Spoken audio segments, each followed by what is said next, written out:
All right, today we're jumping into a pretty provocative book. It's called If You Don't Make Waves, You'll Drown by Dave Anderson. And let me tell you, it's a direct, no punches pulled guide for any leader out there who thinks things in the business world have just gotten a little too soft. So let's get right into it and unpack what this hard-hitting philosophy is all about. So, right out of the gate, the author throws down this challenge.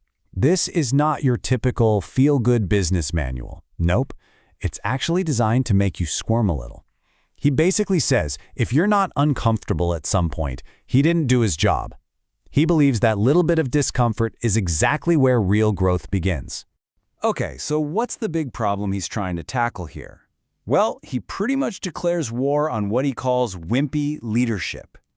His whole argument is that we've become so focused on not offending anyone that leaders have become hesitant, timid, and when it comes right down to it, just plain ineffective. And you know, when he uses this term leadership wimp, he's not saying they're bad people. It's more about a philosophy that he thinks cripples them. It's this idea of being too tolerant, where you try to make everyone happy and avoid conflict no matter what. In his view, that's the very thing that stops a team from ever becoming great. So you might be asking, where does this kind of leadership even come from? Well, according to the author, it doesn't just pop up out of nowhere. He argues it all stems from one single root cause that he calls the PC disease. And by PC, he means political correctness. In the book's view, political correctness is, at its core, dishonest. Because the goal is to never offend anyone. It means top performers get held back so that underperformers don't feel bad. He argues that this whole approach weakens your strongest players just to prop up the weakest ones, which he sees as a perfect recipe for mediocrity. And to really hammer this home, he gives these examples of what he calls political correctness gone nuts.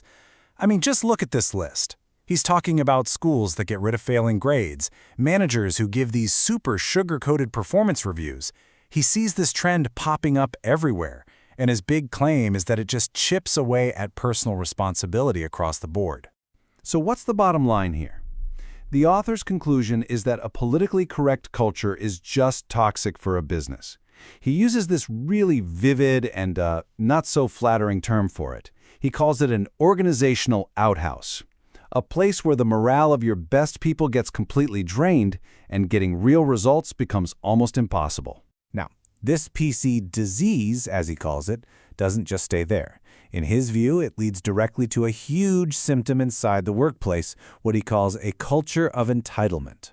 And he tries to put a massive price tag on this idea. He points to California's budget deficit back in the early 2000s, a whopping $40 billion. His argument? That this huge number was the direct result of what he saw as entitlement programs running wild, where the productive were punished to reward the passive. This is where he really breaks the workplace down into two distinct camps. On one side, you have the productive people. These are your stars, the doers, the people actually moving the needle. And on the other side, you have what he calls the moochers.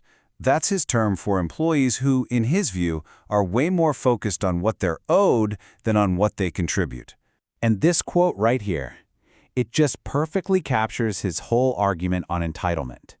He's saying that in these wimpy cultures, people start to confuse just being there for a long time with being loyal or showing up every day with actually performing well. They expect a pat on the back just for clocking in, not for creating any real value. All right, so we've heard a lot about the diagnosis of the problem. What's the cure? Well, this is where the author proposes his solution, a completely new model for leadership.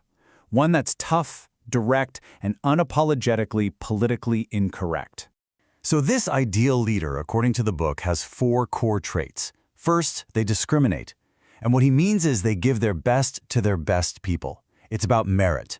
Second, they blow up the box. They challenge the status quo constantly. Third, they hold everyone accountable, themselves included.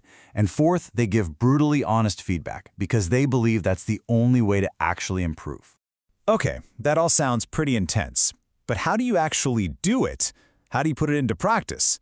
Well, the book lays out some, what it calls, hard-charging strategies to make it happen.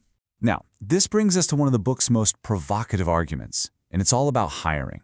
The author draws a really sharp line here. He contrasts what he calls an affirmative action mindset, which he defines as rewarding people based on their identity, with a pure meritocracy mindset, where the only things that matter are your character, your competence, and your track record.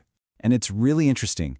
To support this argument for a pure meritocracy, the author frequently brings in this famous quote from Dr. Martin Luther King Jr. He uses it to frame his philosophy as the true definition of fairness, where people are judged only on their individual merit and what they bring to the table. So what does this actually look like day to day? This table gives you a really good idea. The author calls these the business facts of life.